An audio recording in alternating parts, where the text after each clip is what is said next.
Pernah kepikiran nggak? Apa yang terjadi kalau kita menggabungkan beberapa konsep fisika paling ekstrim yang ada? Ternyata jawabannya adalah sebuah ide untuk senjata. Sebuah senjata hipotetis yang jujur aja konsepnya ngeri banget. Yuk kita bedah bareng-bareng konsep senjata partikel kiamat ini. Oke, jadi alur bahasan kita bakal kayak gini.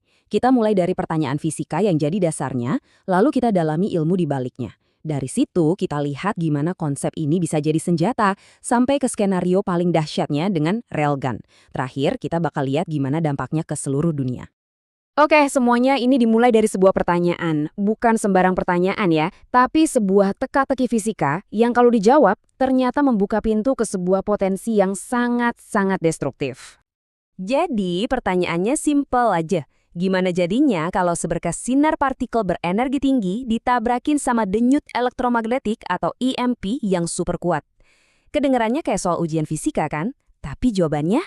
Nah, disitulah semua potensi kehancurannya dimulai. Nah, untuk ngerti potensi kehancurannya, kita perlu kenalan dulu nih sama dua pemain utama dalam skenario ini, si EMP itu sendiri dan partikelnya. Yang pertama itu denyut elektromagnetik atau EMP. Coba bayangin ini bukan kayak mati listrik biasa, tapi kayak korsleting listrik skala satu negara. Sebuah gelombang energi yang nggak kelihatan, tapi sanggup manggang semua alat elektronik di area yang luas banget. HP, mobil, sampai jaringan listrik, semuanya mati total dalam sekejap. Pemain kedua adalah sinar partikelnya.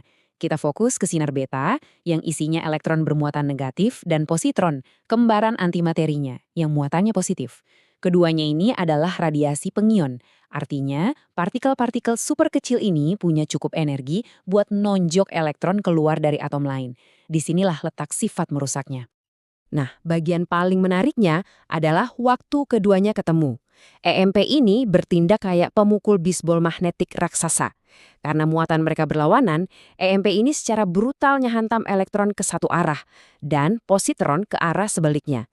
Ini bukan belokan biasa, tapi belokan yang super keras dan instan. Pas partikel-partikel ini dibelokkan, mereka nggak cuma terbang ke arah baru. Mereka nabrakin molekul-molekul udara di sekitarnya dan malah menciptakan badai radiasi sekunder kayak sinar X. Jadi, IMP ini nggak cuma nyebarin partikel, tapi mengubah seberkas sinar jadi zona kehancuran radioaktif yang jauh lebih luas dari sebelumnya. Oke, fisikanya udah dapet kan? Kita punya pemukul magnetik raksasa dan bola partikel yang bisa disebar.